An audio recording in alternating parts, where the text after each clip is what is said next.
રાણક દેવીનું મંદિર. હવે રાણક દેવીનું મંદિર ક્યાંક ને ક્યાંક આ શબ્દ છે, આ રાણક દેવી નામ છે, તમે ઇતિહાસની અંદર ક્યાંક ને ક્યાંક સાંભળ્યું હશે. જો કોઈએ ઇતિહાસ સારી રીતના વાંચ્યો હશે, સોલંકી કાળ સારી રીતના વાંચ્યા હશે, સિદ્ધરાજ જયસિંહને જો સારી રીતના વાંચ્યો હશે, તો એની અંદર રાણક દેવી શબ્દ તમને જોવા મળશે. હવે રાણક દેવી કોણ હતા? તો સિદ્ધરાજ જયસિંહના મંગેતર હતા. હજુ લગ્ન નતા થયા, પરંતુ એમને મંગેતર હતા અને એમના મંગેતરને એટલે કે રાણક દેવીને રાખેંગાર છે એ ઉપાડીને લઈ ગયો હતો, અપહરણ કરીને લઈ ગયો હતો. એના પછી સિદ્ધરાજ જયસિંહ છે અને જે રાખેંગાર છે એ બંને વચ્ચે યુદ્ધ થાય છે.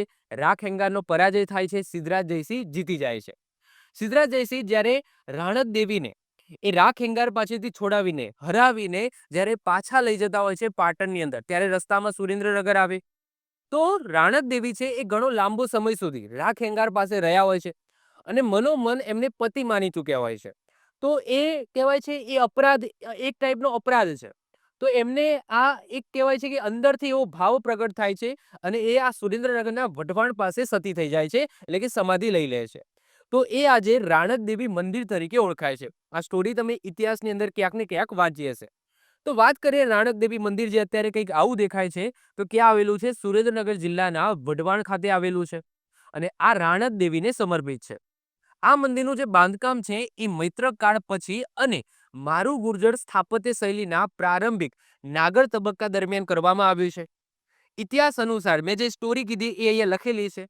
સોલંકી રાજા સિદ્ધરાજ જયસિંહના લગ્ન રાણી રાણક દેવી સાથે થવાના હતા, પરંતુ ચુડાસમા રાજા ખેંગાર દ્વારા રાણક દેવીનું અપહરણ કરવામાં આવે છે, જેથી સિદ્ધરાજ જયસિંહ એ રાખેંગારની હત્યા કરીને રાણક દેવીને જ્યારે પાટણ પાછા લઈ જતા હોય છે, ત્યારે રસ્તામાં વઢવાણ ભોગાવો નદીના કિનારે રાણક દેવી સતી થયા.